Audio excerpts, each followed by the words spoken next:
This week on Jerusalem Dateline, Israel and Hamas agreed to a ceasefire, but where will it lead? Is it the end of the fighting? And Israel's amazing Iron Dome technology, saving lives on both sides of the conflict. But what happens when a rocket gets through? We'll visit a family whose home was hit. And the worst Israeli-Arab violence inside Israel in decades. All this and more this week on Jerusalem Dateline.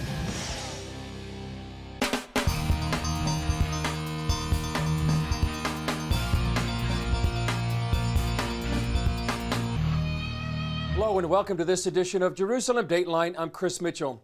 Israel and Hamas agreed to a ceasefire that stopped the heaviest fighting between the two since 2014.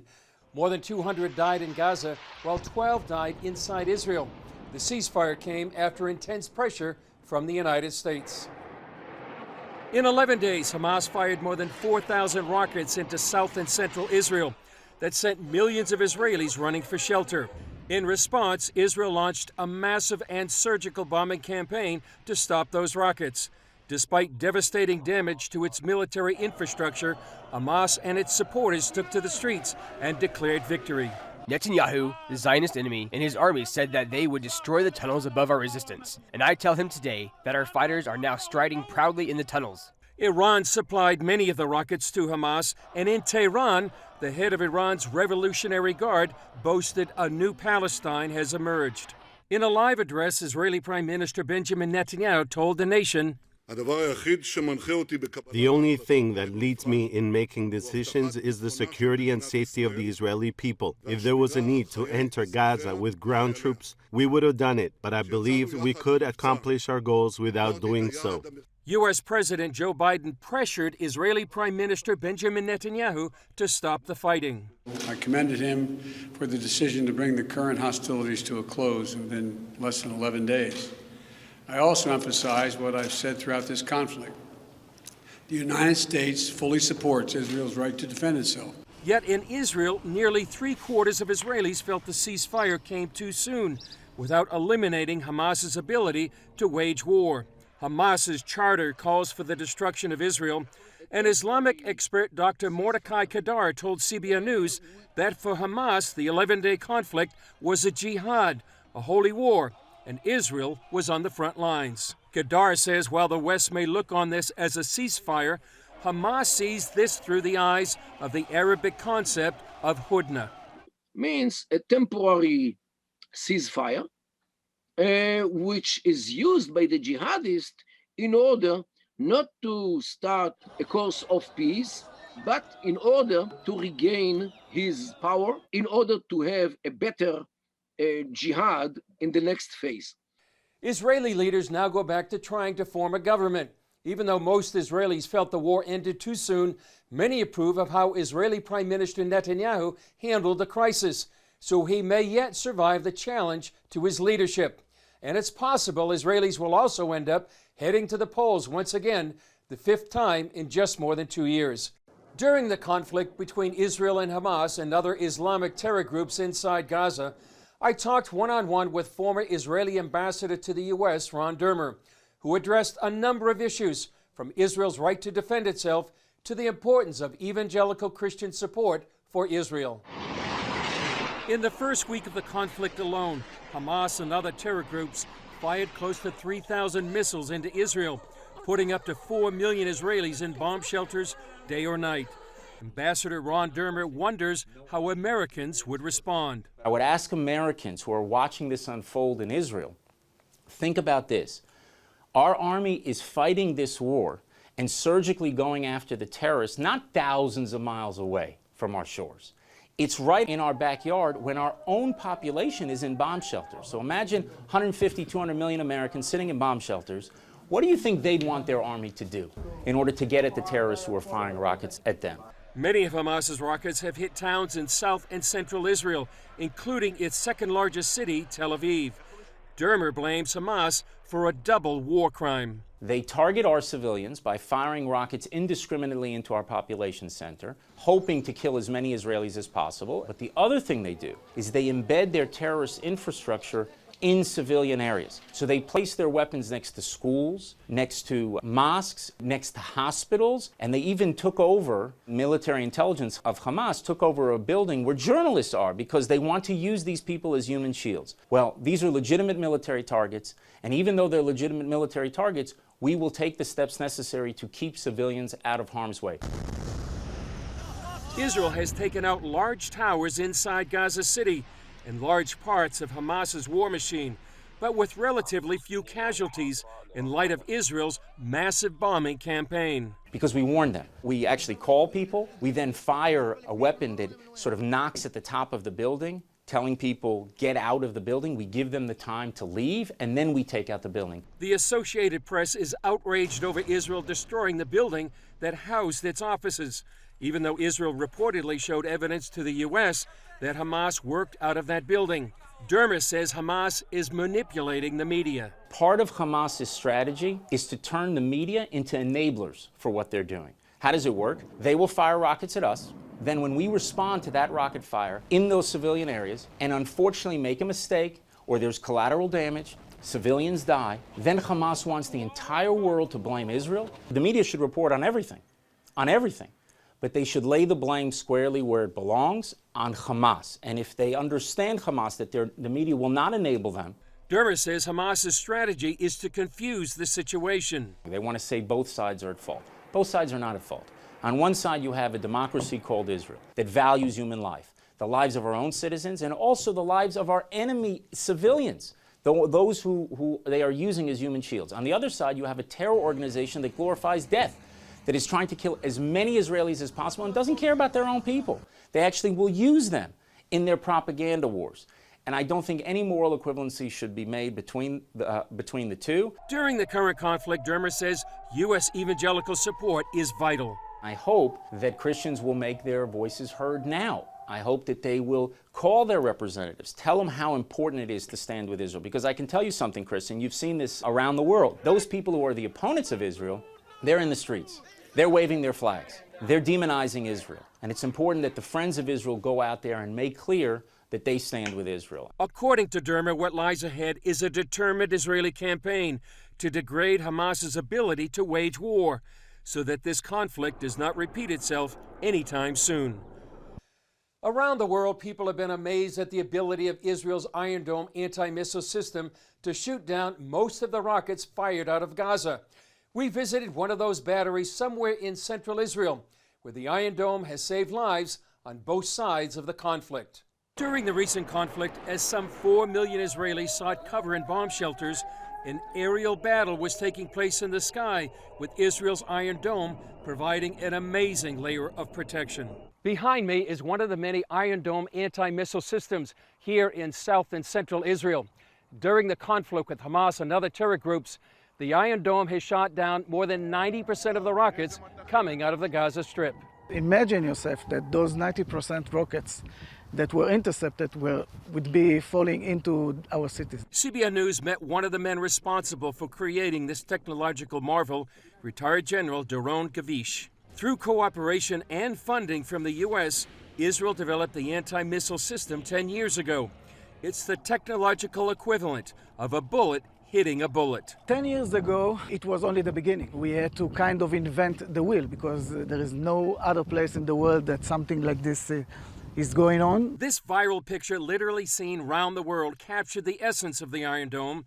On the right side, you see rockets fired from Gaza. Then on the left side, Iron Dome shoots them down. I see, first of all, the willingness of the Hamas to throw rockets into our cities. This is something intolerable, and this is something that we cannot accept. I think neither us and neither any democracy in the world. CBN News experienced the effectiveness of the Iron Dome when we took shelter from a rocket attack and heard the Iron Dome intercept 2 missiles overhead. General Gavish sees it as a true lifesaver on both sides of the fight. Many believe without Iron Dome, Israel would have been forced into a ground war with potentially massive casualties. By the end of the day, we could look in the mirror and we could say we did something for the defense of Israel, we did something for our civilians, and we're saving life. And this is what the air defense is doing. Terrorists from Gaza launched more than 4,000 rockets at Israel in this 12-day war. Most that were headed for populated areas were intercepted by Israel's Iron Dome. But here's what can happen when one breaks through. After enduring a night of sirens, Kayla and Javier Montenegro spent Friday night sleeping in the bomb shelter. About 6 o'clock in the morning, the siren went off again. I heard it at a distance because when you're in the shelter, it's not very loud. I got up very quickly and closed the door, and when I turned, I heard a boom. It was the explosion.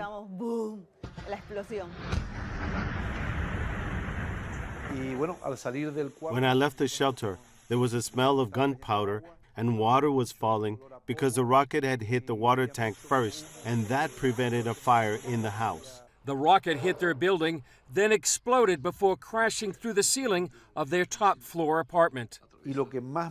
What impacted me the most was that the Lord put peace in my heart. The neighbors were witnesses. They didn't know why we had so much peace.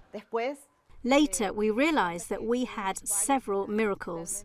A few centimeters more, the rocket would have gotten into the house and it would have destroyed everything.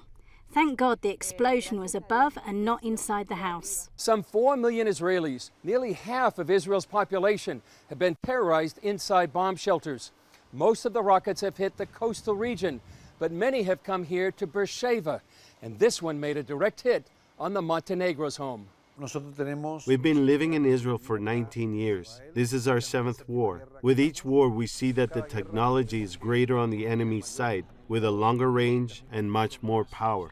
The Jewish agency visited the Montenegros, who are immigrants from Argentina, to show their support. This round has been a very rough one, an intensive one. And I should say it never makes sense, and it never should be natural for anyone, any civilian population, to go through what we're going. And so we are a strong people. We will come out of it, hopefully stronger, but we pray for quiet and for peace for all. Christians from around the world also showed support to the Montenegros, who bear no ill will toward the people of Gaza. The Palestinian people are not Hamas. Unfortunately, they have a terrorist government, and they're the ones that are bringing on this conflict. We all want peace. Jews want peace, but also the Palestinians want peace. The only thing we can do is pray. They are thankful to be alive. We have experienced in our lives the sovereignty of God. Everything that happens is for a purpose, and to those who love God, all things work together for good. I feel we're safe in His hands. God in His mercy allowed His word to be fulfilled. 10,000 may fall at your right hand, but it will not touch you. We thank God we're healthy. We're blessed by God. We want to take this message of peace and hope to Israel and the rest of the world. Coming up, Islamic groups target one of the largest Christian Facebook pages that brought millions together to pray for Israel during the conflict.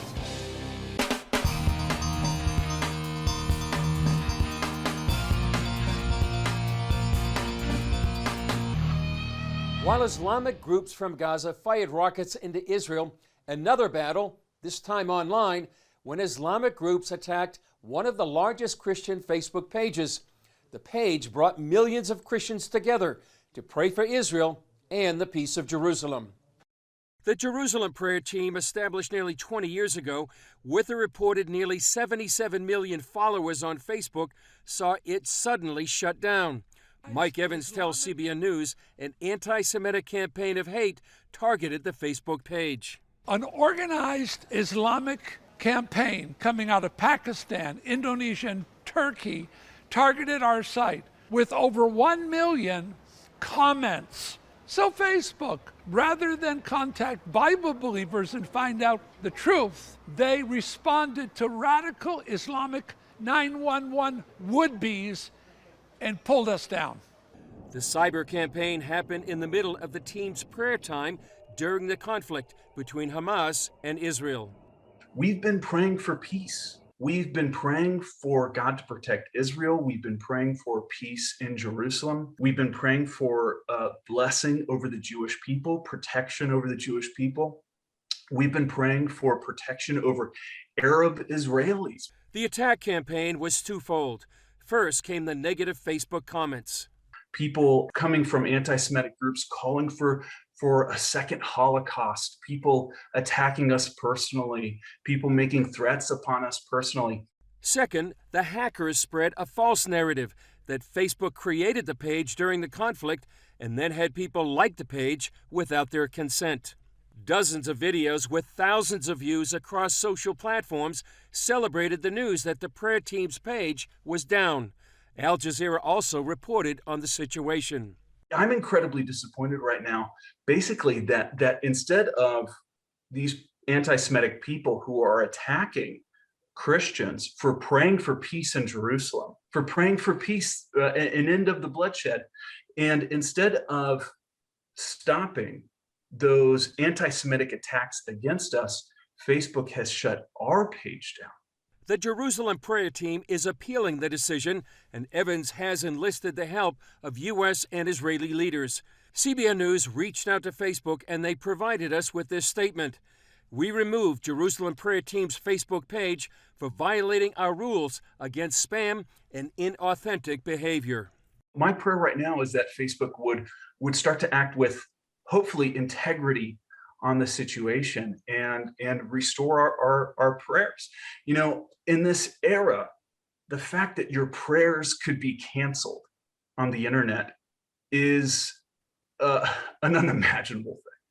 Evans came to Israel to report from the front lines of the conflict as part of a television special that includes many Christian leaders. But it's to bring solidarity for the state of Israel and to oppose the lies to the evangelicals of the world.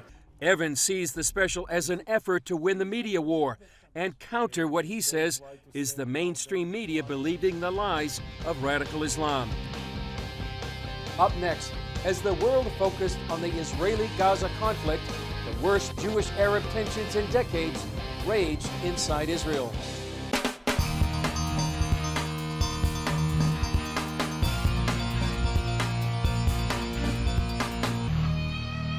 While most international attention has been focused on Hamas launching rockets from Gaza and Israel's military response, on the ground some fear a greater scourge is taking place. Growing violence between Arab and Jewish Israelis throughout Israel. We traveled to the mixed Jewish-Arab city of Lod and spoke with police spokesman Mickey Rosenfeld about the situation. Mickey, tell us, we're here in Lod. What's been going on? We're at the entrance of Lod in the heart of Israel. We're about 5 kilometers from the international airport. We've had major disturbances and riots that have taken place inside the city. And at the moment, there are more than 500 extra border police officers tactically located at all different areas in order to prevent any further riots. Both inside the city itself where we are, we've had synagogues that have been burnt. An Israeli man was murdered brutally by Israeli Arab suspects who were arrested as part of the ongoing investigation. But this is a flashpoint in the heart of Israel at the moment. So as we cross here, Mickey, what sparked all this? How did this all get started? Well, this was part of the tensions that took place all across Israel. Unfortunately, by Israeli Arabs who were involved in disturbances, took to the streets unnecessarily, and it's very sad to see because the Israeli Arabs are part of our communities. All of a sudden they take to the streets, and as you can see here, they were burning stuff, burning equipment. They were involved in full-scale riots. All of this was equipment that they used to block the roads. There was a full-scale riot where our police units over here where we are right now had to use non-lethal weapons and disperse and prevent Israeli Arabs from attacking Jewish people here in the cities. It's not 1948, it's not 1967, it's not the pogroms. These type of acts cannot take place in a modern, democratic society. What has been done to try to diffuse the situation? Have leaders of Jewish and Arab communities been meeting? Our police officers and the commanders of the city have met with the mayor. We're calling upon all of the residents to take control of the situation and be calm. We are asking the leaders also to walk around with us and be on the streets, get the message out. It's not just a tactical police effort on the ground, but it's also an important leadership effort that has to also take place by the mayor and the leaders of the Israeli Arab communities. I can also confirm to you that over the last 24 hours, the situation has calmed down somewhat, but a lot of police activities taking place, searching for weapons that could be inside apartments that could be used. And we want to do everything possible to make sure that there won't be anyone that will be killed or majorly injured here inside the city, both Jewish residents as well as Israeli Arab residents. A lot of people that watch this pray for Israel. How would you recommend that they pray for the situation? Well, Israel is a strong country.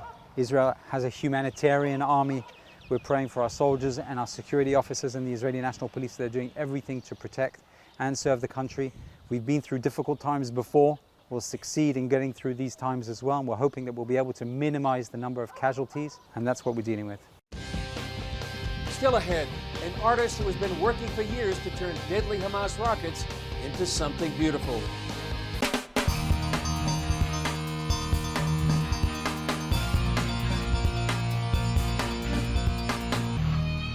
As you have seen throughout our show, Israelis have been plagued by rocket attacks for more than a decade.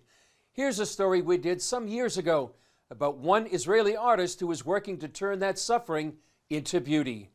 Yaron Bob is an art teacher and blacksmith who lives in Yated, a small Israeli community near the border with the Gaza Strip. The first Qassam that I was receiving, I didn't want to touch them. This is the instrument of death. Bob gets the spent rockets after they have been checked by the bomb squad. I start to play with the Qassam and try to see what I can do. It struck me that I need to make a rose from the Qassam. The base is a map of Israel with the rose growing out of the border with Gaza. I take the Qassam, the instrument of death, and I change it. I transfer it into something of beauty.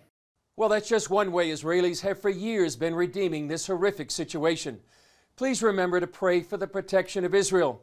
And remember the psalmist said that he that watches over Israel shall neither slumber nor sleep. And pray that he will comfort all those who have lost loved ones in this conflict. Well, that's all for this edition. I'm Chris Mitchell.